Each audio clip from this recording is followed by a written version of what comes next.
네, 3명의 대법관들 퇴임식을 침울하게 만든 사법농단 문건 얘기 더 해보겠습니다. 이슈플러스 장한지 기자 나와 있습니다. 장 기자, 어제 공개된 문건을 보니까 양승태 대법원장 사법부가 조선일보에 아주 공을 많이 들인 것 같아요.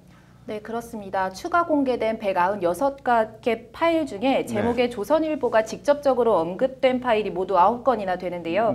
제목을 보면 상고법원 기고문 조선일보 버전, 조선일보 상고법원 기고문, 조선일보 첩보보고, 조선일보 방문 설명자료 이런 제목들입니다. 네, 뭐 대법원이 무슨 뭐 국정원도 아니고 첩보보고가 뭔지 모르겠는데 문건들 어떤 내용인가요?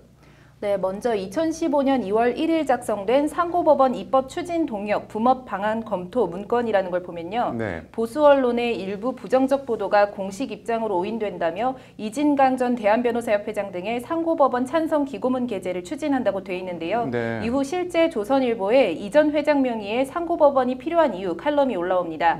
또 2015년 3월 31일 작성된 조선일보 기고문이라는 파일을 보면 문건에 담긴 대법원 정상화를 위한 출발점 상고법원 도입이라는 제목과 내용의 글이 추후 조선일보에 실제로 그대로 이제 올라옵니다. 이런 내용들이 한두 건이 아닙니다. 이게 뭐 문건이 단순히 작성만 된 게 아니라 실제로 실행이 됐다는 얘기인가요?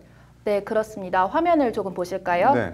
상고법원이 필요한 이유, 대법원 정상화를 위한 출발점, 상고법원 논의, 국민 입장에서 보라. 대법관 월화수목 금금금 이래도 벅찬데 상고법원 표류 등등 모두 조선일보 기사 제목들입니다. 기사뿐 아니라 의원 168명 발의한 상고법원 논의조차 않는 이유 뭔가라는 사설을 통해서는 국회가 직무유기를 하고 있다고 국회를 직접적으로 압박하는 등 조선일보는 2015년 상고법원 도입 추진을 압박하는 기사를 지속적으로 올렸습니다. 쉽게 말해 대법원의 요청과 바람이 그대로 조선일보 지면에 반영됐다 이렇게 보시면 될 것 같습니다. 뭐 조선일보가 상고법원에 그렇게 스탠스를 잡고 자기들이 뭐 관련 기획 기사를 냈다 이렇게 볼 수도 있는 거 아닌가요? 네, 그렇게만 보기에는 조금 공교로운 점이 있는데요. 일단 대법원의 조선일보 문건 작성 전에 조선일보는 상고법원 설치에 대해서 뜨뜻미지근하거나 아니면 입법, 사법의 불륜 등의 표현까지 써가면서 부정적인 입장이었는데 어느 날 갑자기 입장이 바뀌었다는 점입니다.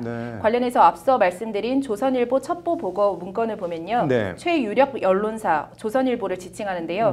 최유력 언론사 사회부 차장 2인, 법조 전문기자 1인과 만찬을 했다는 내용이 담겨 있습니다. 언론 관심사항과 접촉 결과라고 하면서 이들이 상고법원 통과에 대한 전반적 회의감이 있다라고 전하고 있습니다. 조선일보 법조 기자들을 접촉해서 동향을 파악하고 또 상고법원의 우호적인 기사를 생산하도록 대책을 세웠음을 유추할 수 있는 대목들입니다. 네, 뭐 적절한지 잘 모르겠는데 돈거래 얘기는 또 뭔가요? 네, 돈거래 정황까지 있는데요. 문건에 따르면 공보활동 지원 명목으로 9억 9천만 원을 잡아놓았는데 이 돈의 상당 부분은 조선일보를 염두에 둔 편성입니다. 다만 조선일보가 문건에 언급된 상고법원 설문조사 결과를 보도한 적은 없는데요. 공보 예산이 실제 집행이 됐는지, 무슨 명목으로 집행됐는지 등은 검찰 수사가 필요한 대목으로 보입니다. 네, 뭐 조선일보 입장이나 반응은 나온 게 있나요? 네, 어제 문건 공개 당일 조선일보는 입장문을 내고 법원 행정처 문건은 행정처가 일방적으로 작성한 것으로 조선일보와 무관하다고 밝혔습니다. 한마디로 법원 행정처가 그런 문건을 작성했는지는 모르지만 상고법원 기사 등과는 아무 관련이 없다는 것이 조선일보의 주장입니다.